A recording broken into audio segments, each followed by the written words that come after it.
નમસ્કાર વિદ્યાર્થી મિત્રો, ધોરણ 10 સોશિયલ સાયન્સ એમાં આજે આપણે શરૂ કરશું ચેપ્ટર 11 વારાહી ક્લાસીસ વતી તમારા બધાનું ફરીથી સ્વાગત છે।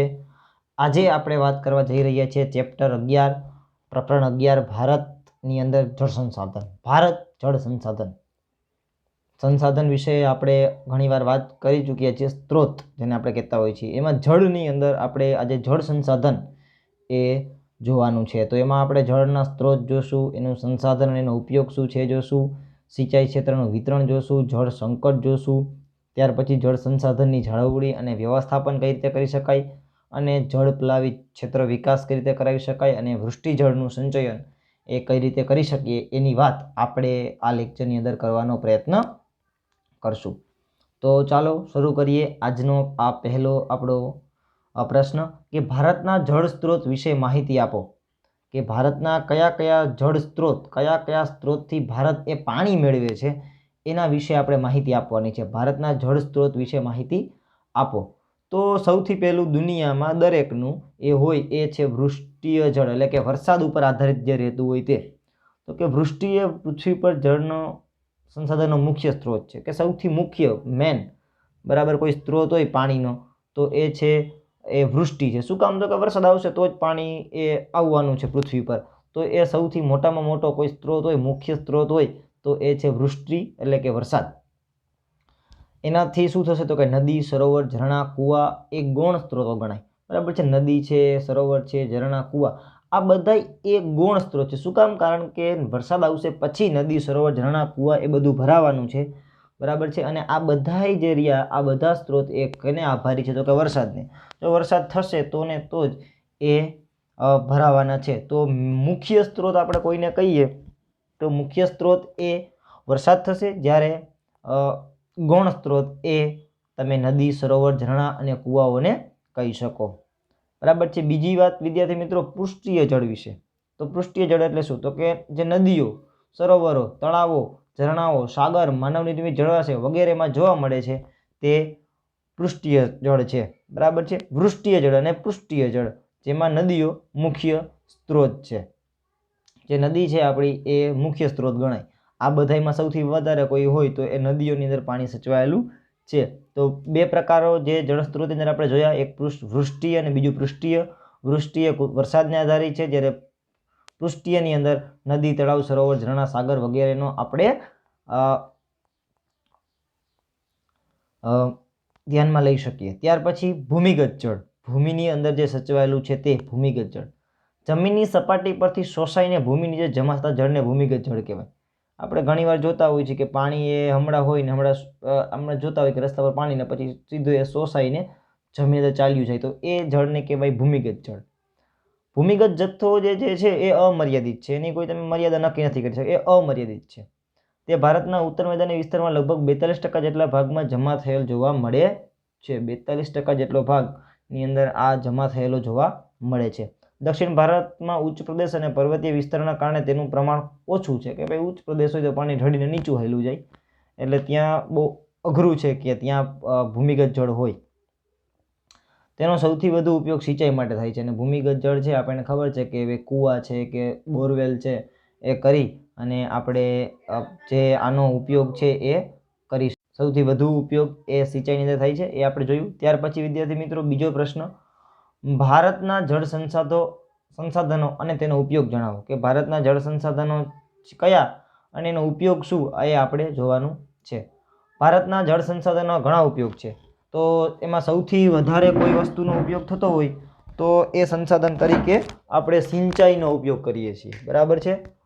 ભારતમાં પ્રાચીન સમયથી જ પાણીનો ઉપયોગ એ સિંચાઈ માટે થતો આવ્યો છે।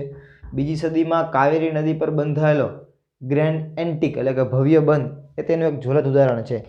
એ છે કે બીજી સદી સુધી આપણે ચાલીએ જાય તો ત્યાં સુધીના આપણને એ સબૂત મળે છે, બરાબર છે, કે ભારતની અંદર એ સિંચાઈથી એ કામ થતું હતું, બરાબર છે। તો સિંચાઈ એ એનો મુખ્ય છે, બરાબર। ગ્રેન્ડ એન્ટિક જેનું નામ છે, ખાસ યાદ રાખવા જેવું નામ છે, એ છે ગ્રેન્ડ એન્ટિક। આજે પણ ભારતમાં વપરાતા પાણીના 84% સિંચાઈ માટે જ વપરાય છે। જે પાણી વપરાય એમાંથી 84% સિંચાઈ માટે જ વપરાય છે। જેમ કે 1 કિલો ઘઉંનું ઉત્પાદન લેવા માટે 1500 લીટર એટલે કે 1500 લીટર પાણીની આવશ્યકતા છે, બરાબર. 1 કિલો ઘઉં તમારું ઉત્પાદન લેવું હોય તો તમારે મિનિમમ એ 1500 લીટર જેટલું પાણીની આવશ્યકતા રહે છે. હવે અન્ય ઉપયોગો પણ ઝડપથી વધવા લાગ્યા છે, તેથી સિંચાઈની અસર એ ખૂબ જરૂરી છે અને તેની અસર પણ સિંચાઈ પર હવે ઘણો સંભવ છે. ભારતમાં વર્ષ દરમિયાન 2-4 મહિના જ વરસાદ પડે છે, તે પણ અનિયમિત અને અનિશ્ચિત છે. તેની અસર પાકના ઉત્પાદન પર થાય છે. વળી ડાંગર, શેરડી, શણ જેવા પાકોને પુષ્કળ પાણીની જરૂર પડે છે. આ સમસ્યાનો ઉકેલ માટે સિંચાઈ લાવી શકાય છે, બરાબર. સિંચાઈ તો શું કામ આપણે કરીએ છીએ? તો કે ભાઈ ભારતની અંદર વરસાદ એ કંઈ ચોમાસામાં જ આપણને ખબર છે, એ પણ ચોમાસામાં અનિયમિત અને અનિશ્ચિત છે. તો એના માટે એ સિંચાઈ કરવી એ ખાસ જરૂરિયાત ઊભી થાય છે આપણે અત્યારે. ત્યાર પછી ભારતમાં સિંચાઈના મુખ્ય 3 માધ્યમો છે. કયા કયા છે? તો કે ભારતની સિંચાઈના 3 માધ્યમો છે, એ છે કૂવા અને ટ્યુબવેલ, બરાબર છે. બીજું નહેર અને તળાવ. કૂવા અને જે આપણે બોરવેલ કહીએ, ટ્યુબવેલ.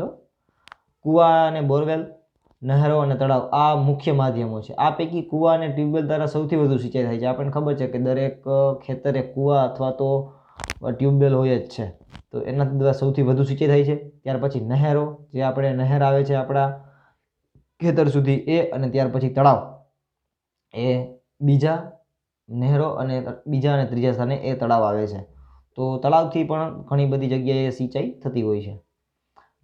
નહેરો દ્વારા સિંચાઈ સતલજ, યમુના અને ગંગાના વિશાળ મેદાનો તથા પૂર્વના તટીય મેદાનોમાં આવેલી મહાનદી, ગોદાવરી, કૃષ્ણા અને કાવેરીના મુખ્ય ત્રિકોણમાં થાય છે.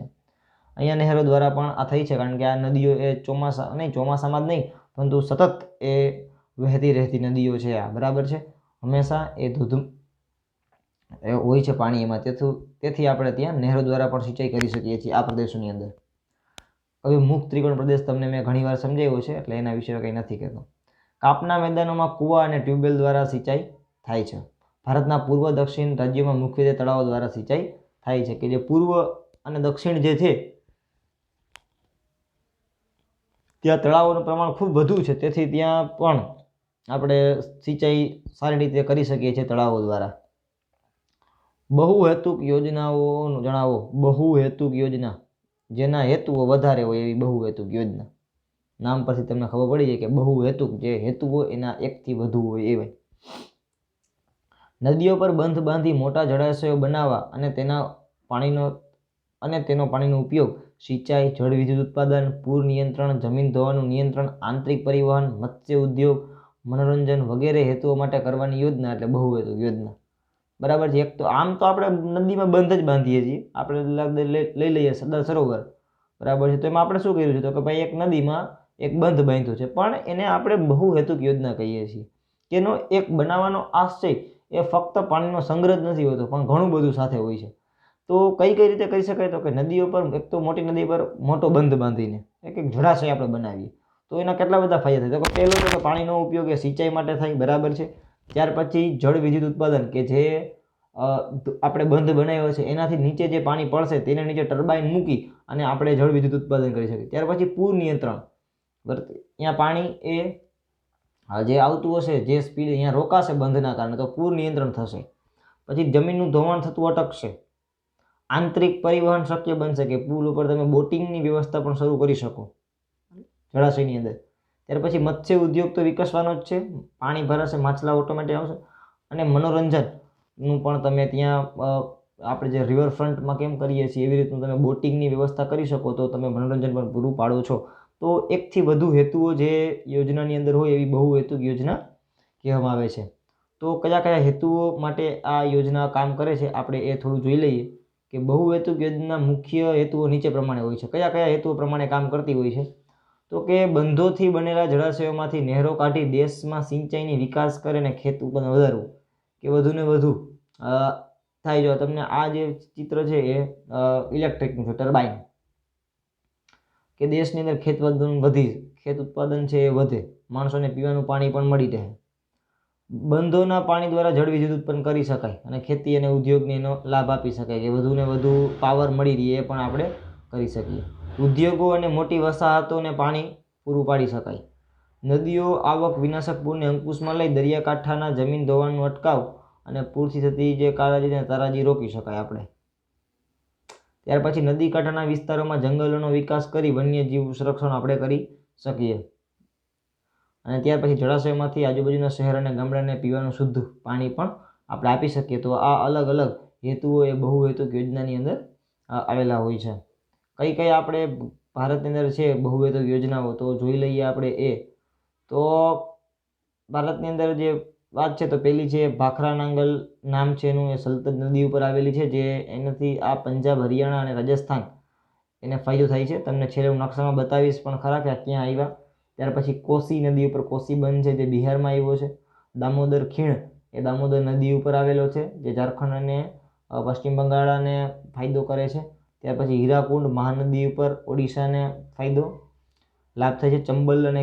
ચંબલ ખીણ તો કે ચંબલ મધ્યપ્રદેશ અને રાજસ્થાન. ત્યાર પછી નાગાર્જુન સાગર કૃષ્ણ નદી પર છે, જે આંધ્રપ્રદેશ અને તેલંગાણાને. કૃષ્ણરાજ સાગર એ કાવેરી નદી ઉપર છે, જે કર્ણાટક અને તમિલનાડુને. ત્યાર પછી તુંગભદ્રા નદી પર કર્ણાટક અને આંધ્રપ્રદેશને.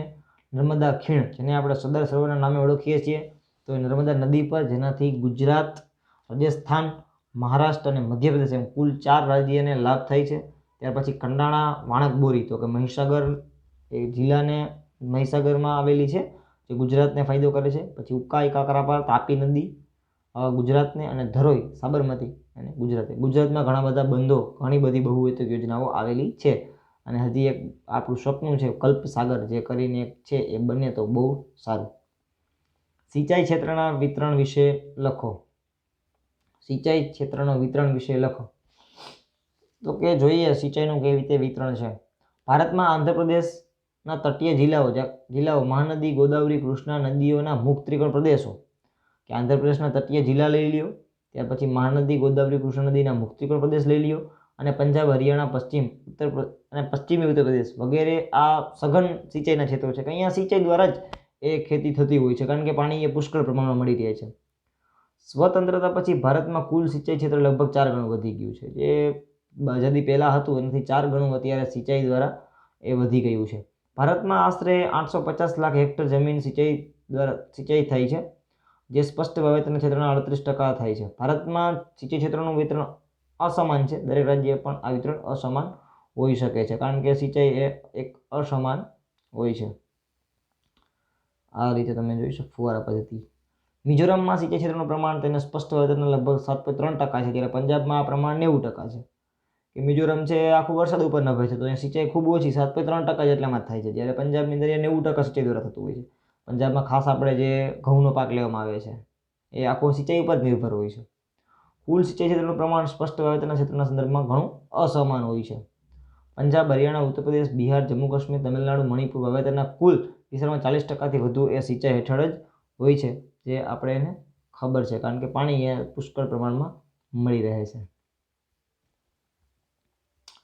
ત્યાર પછી ભારતમાં જળ સંકટ સર્જાવાના સંજોગો જણાવો. કે ભારતમાં જળ સંકટ સર્જાઈ શકે છે એનું કારણ શું હોઈ શકે. ભારતમાં કેટલાક ભૌગોલિક અને માનવસર્જિત બંને કારણો છે. એક ભૌગોલિક કારણ પણ છે જેના ઉપર આપણો આધાર નથી, જ્યારે માનવસર્જિત કારણો પણ છે જેના કારણે જળ સંકટ રચાયું છે. પહેલું વસ્તી વધારો લઈ લ્યો. વસ્તી વધારાથી જળ સંકટ વધે જ. ભારતમાં પાણી પુરવઠાના મુખ્ય આધાર વરસાદ પર છે, જે ઘણો અનિયમિત અને અનિશ્ચિત છે. આ બધું લખવું જ. તેના કારણે ખાસ કરીને ઓછા વરસાદવાળા વિસ્તારોમાં વારંવાર પાણીની તંગી સર્જાય છે. તો પહેલું વરસાદ છે, જે કે અસમાન અને અનિયમિત છે, અનિશ્ચિત છે. ત્યાર પછી પશ્ચિમ રાજસ્થાન અને વાયવ્ય ગુજરાતના શુષ્ક ક્ષેત્રો તેમજ દીવ કલ્યો પશ્ચિમ ઘાટના આંતરિક ભાગોમાં જળ સંકટની ગંભીર છે. રાજસ્થાનનો જે પ્રદેશ છે અને વાયવ્ય ગુજરાત જે કચ્છ જિલ્લો છે, આપણે અહીંયા શુષ્ક પ્રદેશ છે, તો ત્યાં તેમજ દીવકલ્પી જે પ્રદેશો છે, બરાબર, તો ત્યાં પણ ઘણા બધા જળ સંકટની પરિસ્થિતિઓ સર્જાતી રહેતી હોય છે. ભારતમાં છેલ્લા 4 દાયકામાં સ્ફોટક વસ્તી વધારો થયો. નિરંતર વધતી જતી વસ્તી અને અનાજ અને રોકડિયા પાકની વધતી માંગ, વધતું જતું શહેરીકરણ અને લોકને ઊંચે જઈ રહેલા જીવન ધોરણના કારણે પાણીની વપરાશમાં ઝડપથી વધારો થઈ રહ્યો છે. પરિણામે પાણીની અછત નિરંતર વધતી જાય છે. કે વસ્તી જેટલો વધારો થઈ ગયો છે કે પાણીની જરૂરિયાતો પૂરી પાડી શકાતી નથી. આજે પણ ભારતના 8% શહેરો અને લગભગ 50% ગામડાઓમાં પીવાલાયક પાણીની અછત છે. 50% ગામડાઓ, તમને આંકડો આપ્યો છે કે ભાઈ 2 ગામમાંથી 1 ગામમાં પાણીની અછત હોય જ છે. પાણીની સિંચાઈ અને ઉદ્યોગની જરૂરિયાત પૂરી કરવા વર્તમાન સમયમાં કૂવા અને ટ્યુબવેલ દ્વારા જમીનમાંથી પણ ભૂમિગત જળ વધુ પડતું ખેંચાઈ રહ્યું છે. પરિણામે ભૂમિગત જળની સપાટી પણ નીચે જઈ રહી છે. ભૂમિગત જળના જથ્થામાં પણ મોટો ઘટાડો થયો છે. કે ભાઈ માણસને પાણી નથી મળતું તો ભૂમિગત જળનો ઉપયોગ કરવા લાગ્યો. ખૂબ વધુ કૂવાઓ અને વધુ ટ્યુબવેલ થવા લાગી. તો એના કારણે ભૂમિગત જે જળ છે એ પણ હવે ધીમે ધીમે નીચે જઈ રહ્યું છે. આ ઉપરાંત અનેક પ્રવૃત્તિઓ માટે વપરાતા પાણીની ગુણવત્તા પણ ઘટી રહી છે. શહેરોમાં ગટરો, ઔદ્યોગિક એકમોની માલિન જળથી પાણીનું પ્રદૂષણ એ ખૂબ વધી રહ્યું છે. તો આ બધી વાતોથી આપણે પરિચિત છીએ. જળ સંસાધનોની જાળવણી માટેના ઉપાયો જણાવો કે ભાઈ આ જળ સંસાધન છે એને આપણે જાળવવું કેમ, તો એના ઉપાયો શું હોઈ શકે એ આપણે જોવાના છે. જળ સંસાધનની જાળવણી માટે પહેલું તો એ છે કે વિવેકપૂર્ણ ઉપયોગ એ સૌથી પહેલી આવશ્યકતા છે. માણસ એ વિવેકપૂર્ણ ઉપયોગ કરશે તો ઘણી બધા પ્રશ્નો એમનામ એ સોલ્વ કરી લેશે. કારણ કે આપણા વિવેક બુદ્ધિ જ નથી તો પછી ખૂબ અઘરું થઈ જશે એનું સંસાધન કરવું. ક્યાં પાણી જેટલું પીવાનું છે આપણે એટલું જ પીએ છીએ કે પછી થોડોક અડધો ગ્લાસ પીને અડધો ફેંકી દઈએ છીએ, એવું કરીએ છીએ. જરૂરિયાત વગરનું પાણી નાવામાં ભેંસ જેમ પડી હોય તળાવમાં એમ આપણે નાહીએ છીએ, તો એ વિવેકપૂર્ણ ઉપયોગ ના કહેવાય. તો આપણે વિવેકપૂર્ણ ઉપયોગ કરવો જોઈએ. બીજી જરૂરી જળ સંચયન છે. બીજું છે એ જળ સાચવવાની. પહેલી જરૂરિયાત તો વિવેક બુદ્ધિ છે, ત્યાર પછી બીજી જરૂરિયાત છે જળ સંચયન છે. જળ સંચય માટે એટલે સંચય કરવો. જળ સંચય માટે વધુમાં વધુ જળાશયોનું નિર્માણ કરવું. વધારાની જળ ધરાવતી નદીઓ, બેસિનમાંથી ઓછું જળ ધરાવતા નદી બેસિનમાં જળનું સ્થળાંતર અને ભૂમિગત જળસ્તર ઉપર લાવવા પ્રયાસોની જરૂર.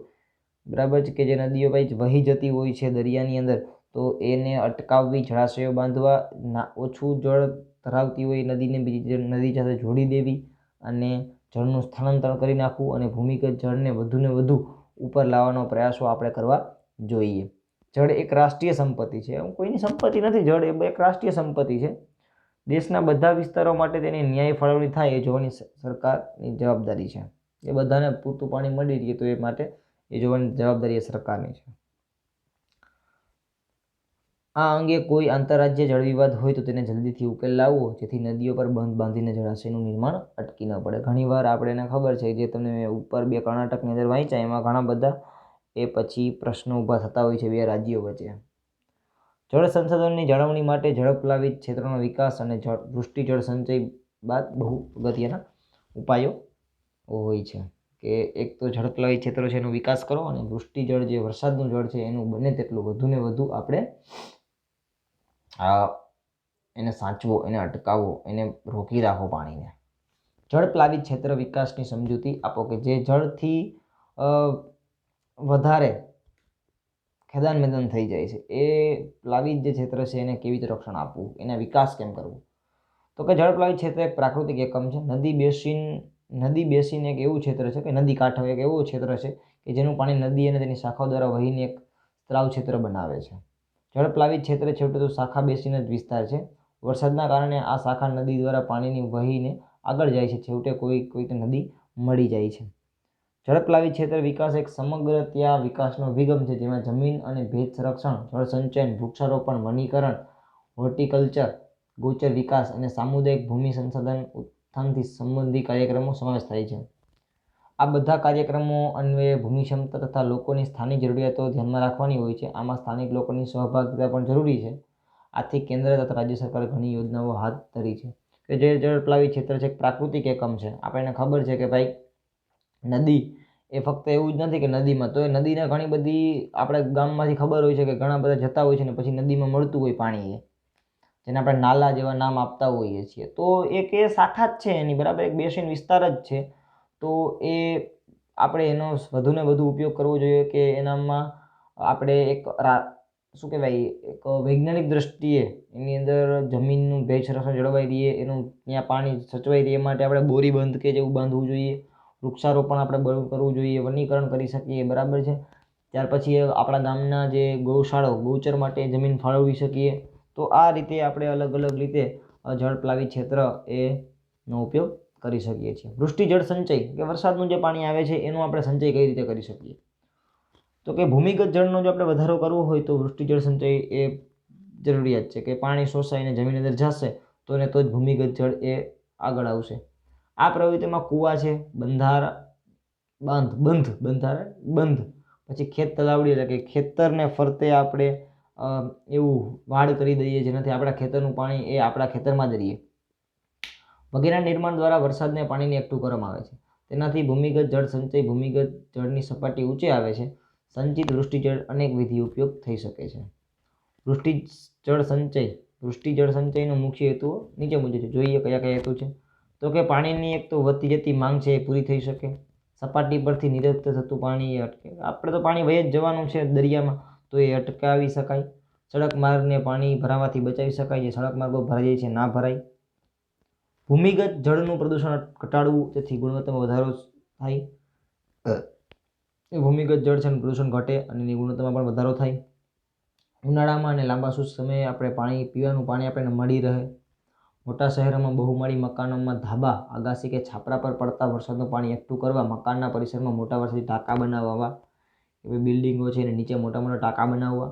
વૃષ્ટિજળ સંચય માટે કેટલીક ઓછી ખર્ચાળ પદ્ધતિઓ પણ છે. તેમાં પાણી ભરવા માટે ખાડાનું નિર્માણ કરવું, ખેતરોની ફરતે ઊંડા નિકો ખોદવી, નાની નાની નદીઓ પર બંધારા બાંધવા વગેરેનો સમાવેશ થાય. એવું નથી કહેતા કે ભાઈ તમે બહુ મોટા મોટા બંધ બાંધો, પણ નાના કાર્યથી પણ ઘણું બધું થઈ શકે. આપણે આપણા ઘરનું પાણી છે એને પણ આપણા જ ઘરમાં રાખી દઈએ તો પણ એ દેશને ઘણો બધો ફાયદો આપશે.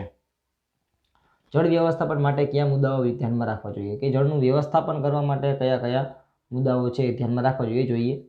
બગીચાને છોડને પાણી પાવા માટે, વાહનો ધોવા માટે, નાહવા ધોવા માટે, શૌચાલયમાં તથા વોશ બેસિનમાં સાદું પાણી છે એ વાપરવું જોઈએ અને થોડો કરકસરપૂર્વક, એમ નથી કે ચીકણા વેડા કરો, પણ કરકસરપૂર્વક ઉપયોગ કરવો જોઈએ. આ માટે વિવિધ પ્રક્રિયાથી શુદ્ધ કરેલું પીવાનું પાણી વાપરવું બરાબર નથી. તો આ જગ્યા છે તો અહીંયા તમારે પીવાના પાણીની જરૂર નથી, તો ત્યાં તમે સાદું પાણી એ વાપરો. જળ સંરક્ષણ માટે વ્યવસ્થાપનની પ્રવૃત્તિમાં લોક જાગૃતિ પેદા કરી સંબંધિત સ્થાનિક લોકોનો સામેલ કરવા જોઈએ. કે જળ સંરક્ષણ જરૂરી છે, વ્યવસ્થાપન જરૂરી છે, એ માટે લોક જાગૃતિ પેદા થવી જોઈએ. લોકોને ખબર તો હોવી જોઈએ ને કે આ જરૂરિયાત છે. જળાશયોને પ્રદૂષણથી બચાવવા માટે અટકાવવા જોઈએ. કે જે મિલો જે છે સીધા જ પાણી એમાં ઠાલવતી હોય છે તો એ બંધ કરાવવા જોઈએ. ગાયો ભેંસો સીધી જેમાં પડતી હોય તો એ બંધ કરાવવી જોઈએ. ઉપયોગ લેવાયેલા પાણીનો શક્ય હોય તો પુનઃ ઉપયોગ થાય એવો પ્રયત્ન આપણે કરવો જોઈએ. ભૂમિગત જળનો ઉપયોગ કરતા એકમો પર દેખરેખ રાખવી જોઈએ. કૂવા, ટ્યુબવેલ, ખેતલાવડી જેવા જળસ્ત્રોત એકમો વધારવા જોઈએ, ખૂબ બધે ધ્યાન રાખવું જોઈએ. પાણી પુરવઠાની પાઇપલાઇનમાં પ્રદૂષણ થતું હોય તો તેને અટકાવવા, તેને ભરેલી રાખવી જોઈએ. તેમાં નુકસાન થાય તાત્કાલિક સમારકામ કરવું, જેથી નુકસાનવાળા ભાગો દ્વારા પ્રદૂષણ ન થાય, તે પાણી બહાર અટકે. તો આ બધી વસ્તુઓ આપણે ધ્યાનમાં રાખવી જોઈએ. ભારતની અંદર સિંચાઈ જો તમે જોશો તો આ સિંચાઈ ક્ષેત્ર છે, નકશાનો અભ્યાસ કરજો તમે, PDF હું સેન્ડ કરીશ એની અંદર, તો તમને આખી સિંચાઈ ક્ષેત્ર એ સમજાઈ જશે. ત્યાર પછી વિદ્યાર્થી મિત્રો વાત કરીએ તો આ બંધ છે, તમે અલગ અલગ કઈ કઈ જગ્યાએ બંધ છે એ પણ જોજો. આપણો જે છે બરાબર એ અહીંયા છે બરાબર. આ બધા અલગ અલગ બંધ છે ભારતની અંદર આવેલા, જેને આપણે બહુહેતુક યોજનાઓ કહેતા હોઈએ છીએ. જોજો, નકશાનો અભ્યાસ કરજો. તો વિદ્યાર્થી મિત્રો તમારા બધાનો ખૂબ ખૂબ આભાર. જળ વ્યવસ્થાપન એ ખૂબ એક સહેલો પાઠ છે, તમને બધું સમજાઈ જશે બરાબર છે. એક વખત વિડીયો જોયા બાદ PDFનો અભ્યાસ કરજો, તમને કોઈ જાતનો પ્રશ્ન નહીં રહે. ફરીથી વારાહી ક્લાસીસ વતી તમારા બધાનો ખૂબ ખૂબ આભાર. All of you, thank you.